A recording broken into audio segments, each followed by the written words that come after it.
अलीज़ा सुल्तान की domestic violence के ऊपर पाकिस्तानी दूसरे को स्टार्स की क्या रिएक्शंस हैं, आज इसी के बारे में वीडियो बनाने वाली हूँ। उससे पहले चैनल को ज़रूर सब्सक्राइब कर लीजिएगा और साथ में लगे बेल आइकन को भी प्रेस कर दीजिएगा। यासिर हुसैन ने जो है इंस्टाग्राम पे पोस्ट की है। यासिर हुसैन ने कहा है कि मैं अपने बीवी और बच्चे से बहुत प्यार करता हूँ और अगर मैं अपने बीवी और बच्चे के साथ जो है ऐसा सलूक करूँगा तो यकीनन मेरे साथ भी यही सलूक होगा। उसके अलावा यही नहीं, आसिम अजहर ने भी इंस्टाग्राम पर पोस्ट की है कि कोई अगर मगर नहीं, कोई यहाँ वहाँ की कहानी नहीं। जो डोमेस्टिक वायलेंस है ये बिल्कुल भी अनएक्सेप्टेबल है और मैं अलीज़ा सुल्तान के बारे में दुआ गो हूँ और उसकी फ़ैमिली के बारे में भी दुआ गो हूँ। उसके बाद बात करते हैं जी मरीम नफ़ीस की। मरीम नफ़ीस भी अलीज़ा सुल्तान के हक़ में ही बोली हैं और उन्होंने भी कहा है कि जो मैं अलीज़ा सुल्तान के लिए दुआ गो हूँ। उसके अलावा उशना शाह ने पोस्ट की है कि मैं अभी भी जो है शौक में हूँ कि मैं फ़िरोज़ ख़ान की तरफ से ऐसी उम्मीद नहीं थी, लेकिन मेरा दिल बिल्कुल अलीज़ा सुल्तान के साथ है और मैं औरत पर जुल्म के बिल्कुल ख़िलाफ़ हूँ। ऐमन खान ने इंस्टाग्राम पर स्टोरी लगाई कि अलीज़े को अपने लिए हक़ में बोलना चाहिए और ये बिल्कुल भी अनएक्सेप्टेबल है। अल्लाह तुम्हें हमेशा आसानियाँ दे। उसके अलावा एक और एक्टर की पोस्ट आई है कि एक आदमी जो कि अपनी बीवी को इस तरह मारता है वो एक चीप लूज़र है, उसे आदमी कहलाने का हक़ नहीं है। और उन्होंने ये भी कहा है कि ये पर्सनल मैटर है, लोगों को इसके बारे में ज़्यादा बात नहीं करनी चाहिए। उसके अलावा जी एक और पोस्ट आई जिसमें फ़िरोज़ ख़ान के ख़िलाफ़ और अलीज़े के साथ बात की गई और उनके हक़ में दुआ की गई कि उनको उनका हक़ मिले।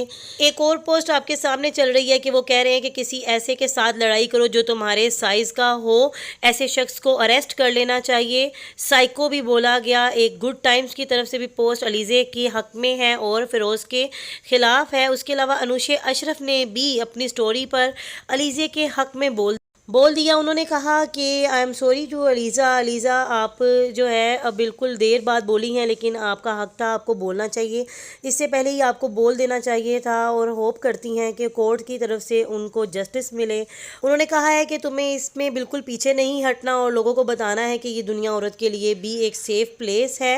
उन्होंने बाकायदा ये भी कहा है कि फ़िरोज़ ख़ान को उनके किए की सज़ा मिलनी चाहिए। उसके अलावा एक और एक्टर की तरफ से पोस्ट की गई, अस्तगफिरुल्लाह, Allah is with you Alizeh, may Allah help and protect you and every women. Next हैं जी हमारे पास एक और पोस्ट किंज़ा हाशमी की। किंज़ा हाशमी ने भी अपनी पोस्ट में बोला है कि मैं किसी ऐसे शख्स की रिस्पेक्ट बिल्कुल नहीं करती जो कि औरतों के हकूक़ अदा नहीं करता और उन्हें अब्यूज़ करता है। वो बिल्कुल भी गाली गलौज को एक्सेप्टेबल नहीं मानती हैं। उन्होंने एक लंबा नारा टाइप जो है पूरा बयान दिया कि ये सब तमाम औरतों को अलीज़े के हक़ में खड़े हो जाना चाहिए और उसके लिए हैंड रेज रखने चाहिए अपने। जरनिश खान ने भी अपनी स्टोरी में कहा है कि हर एक जो है वो सेंट होता है लेकिन उसके असल रंग बाद में दिखाई देते हैं। उन्होंने डिस्कस कहा फ़िरोज़ ख़ान को और जस्टिस फॉर अलीज़े का जो है उन्होंने भी स्लोगन लिखा। आयज़ा ख़ान ने ट्विटर पर ट्वीट किया है और उन्होंने बहुत सारी लंबी लाइंस जो हैं वो इसके फ़िरोज़ ख़ान के ख़िलाफ़ और अलीज़ा सुल्तान के हक़ में लिखी हैं। उन्होंने कहा है कि औरत का हक़ जो है वो यही होना चाहिए और इन्हें इससे पहले ही खड़े हो जाना चाहिए था अपने हक़ में। आप लोग की क्या राय है इस बारे में? आपको क्या लगता है कि फ़िरोज़ ख़ान जो हैं उन्होंने सच में एक जुल्म किया है औरत पर और अलीज़े के हक़ में? आप लोगों की क्या राय है मुझे कमेंट बॉक्स में ज़रूर बताइएगा। वीडियो पसंद आई तो वीडियो को भी ज़रूर लाइक कीजिएगा और इसे शेयर कीजिए ताकि हम लोग औरत के हक़ में एक हैंड अपना भी रेज़ कर सकें। अल्लाह हाफ़िज़। Thanks for watching.